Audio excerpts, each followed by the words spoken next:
Operational jet and rocket fighters. Messerschmitt Me 262 Schwalbe, Swallow. Status: the world's first operational jet-powered fighter. Performance: powered by two Junkers Jumo 004 axial flow turbojets, it reached speeds of 540 to 559 miles per hour, approximately 870 to 900 kilometers per hour, making it about 100 miles per hour faster than any Allied piston engine fighter. Armament: heavily armed with four 30mm Mk108 cannons. Later tactics involved using R-4M air-to-air rockets to attack bomber formations from outside the range of defensive gunners.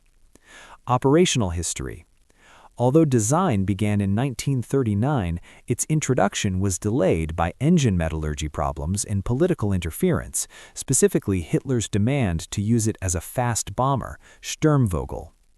It proved to be a formidable bomber destroyer but was vulnerable during takeoff and landing due to poor throttle response, requiring protection from piston engine fighters like the Fw-190. Legacy: it heavily influenced post-war designs like the F-86 Sabre and B-47 Stratojet. Messerschmitt Me 163 Komet. Status: the only operational rocket-powered fighter in history. Performance: designed by Alexander Lipschitz, it was a tailless interceptor capable of climbing to 12,000 meters in just 3 minutes. It held an unofficial speed record of 1,130 kilometers per hour, or 702 miles per hour, set in 1944. Limitations: it had a very short powered flight time, about 7.5 minutes, making it a dedicated point defense interceptor. It used highly volatile and corrosive hypergolic fuels, T-stuff and C-stuff, that often caused fatal accidents. Landing on a skid rather than wheels frequently resulted in back injuries for pilots. Heinkel HE-162 Volksjäger, People's Fighter. Status: an emergency lightweight fighter designed to be cheap, mass-producible, and flown by Hitler Youth pilots. Design: it featured a single BMW 003 jet engine mounted on top of the fuselage and utilized a wooden wing structure to save strategic materials. It was also the first aircraft to feature an ejection seat in operational service. Performance: it could reach speeds of 840 kilometers per hour. However, the use of acidic glue in the wooden wings caused structural failures, and the aircraft was somewhat unstable. Heinkel HE-280, the world's first jet fighter to fly, March 1941. It featured a tricycle landing gear and the first ever ejection seat. Despite proving superior to the Fw-190 in mock dogfights, the project was canceled in favor of the Me-262 due to political factors and engine delays. Horten Ha-9RH-9, a revolutionary flying wing designed powered by two jet engines. Its wood and steel construction and smooth shape led to post-war debates about whether it was an early stealth aircraft, a claim made by designer Reimar Horten but disputed by historians. The V-3 prototype was captured by the U.S. Army. Focke-Wulf Fw 183 Huckabine, a proposed jet fighter with 40-degree swept wings and a T-tail. Although it never flew during the war, its plans were seized by the Soviets and heavily influenced the design of the MiG-15. Messerschmitt P-1101, an experimental jet with variable sweep wings that could be adjusted on the ground. The prototype was captured 80% complete by American troops and later influenced the Bell X-5 and Saab 29. Lipschitz P-13A, a radical delta-wing interceptor designed to be powered by a coal-burning ramjet due to conventional fuel shortages. It never progressed beyond the glider testing phase, DM-1.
delay, well, it turned out to be absolutely fatal for the program's chances of making a real difference.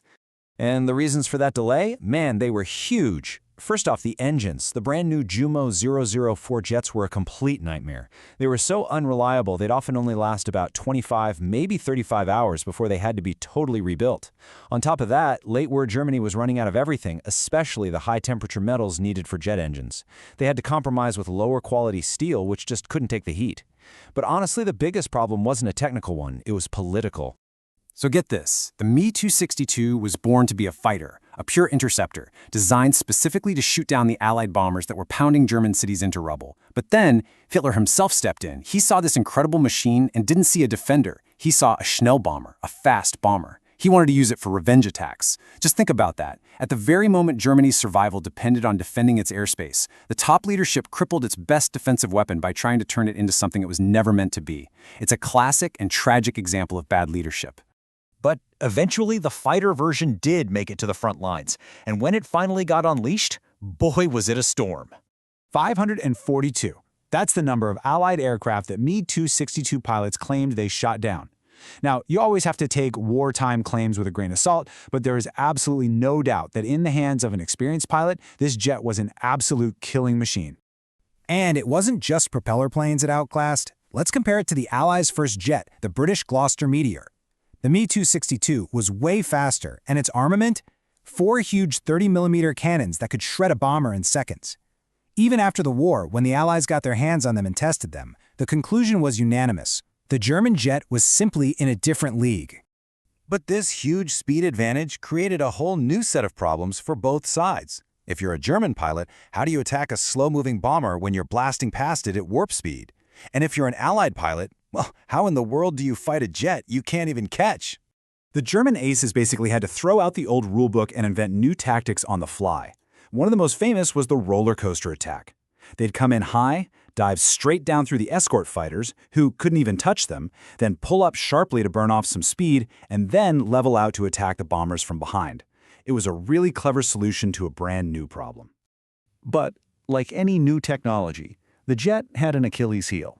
Actually, it had a few. Those powerful engines were really sluggish to respond, which is deadly in a close-in dogfight. But its biggest weakness by far was when it was taking off or landing. At low speeds, it was slow, clumsy, and basically a sitting duck. And the Allies, being very smart, figured this out fast. This led to their most effective countertactic, something they called the rat scramble. The logic was simple. Why even bother trying to chase these things in the air? That's a waste of time. Instead, as soon as they heard a 262 was taking off, Allied fighters would just race straight for its home airfield. Then they'd just circle overhead and wait, pouncing on the jets as they came in to land, slow, low on fuel, and completely vulnerable. So when you put it all together, what's the final verdict on this incredible machine? What was its legacy? Was it really the game-changing weapon everyone feared it would be? Well, look at this number. Over 1,400 Me-262s were actually built. I mean, think about that. For such an advanced plane, being produced under constant Allied bombing, that's a pretty stunning achievement. But that number is also very, very misleading. Because the truth is, at any one time, there were fewer than 100 of them actually ready to fight. Why? Well, there was no fuel, there weren't enough trained pilots, and the Allies were constantly bombing their airfields. In the end, the Me-262 was a shark stranded on the beach. It was a terrifying weapon that just couldn't get into the fight. It was simply too little, too late. And we can't talk about this plane without acknowledging the dark, horrific human cost behind it. To protect the factories from bombs, production was moved into massive underground tunnels, and the labor used to build them, it was slave labor from concentration camps like Gusen II. It's estimated that tens of thousands of people, maybe as many as 50,000, died while being forced to build this aircraft. That is the grim, terrible reality behind the wonder weapon. But after the war, the Me-262's true legacy really began.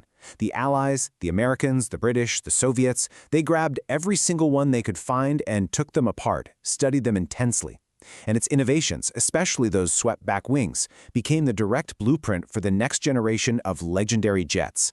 The American F-A-6 Sabre, the Soviet MiG-15, both of those iconic Cold War fighters have the Me-262's DNA all over them. And if you want a final word on its importance, listen to this. The legendary British test pilot, Captain Eric Brown, a guy who flew more types of aircraft than almost anyone in history, he called the Me-262, quote, the most formidable aircraft of WW2. He said it was a quantum leap beyond anything else in the sky at the time. And that brings us right back to where we started. What if? What if this incredible machine had shown up in large numbers, not in the summer of '44, but just 1 year earlier? It's one of the biggest and frankly most chilling what-ifs in modern history. Something to think about. Thanks for joining me.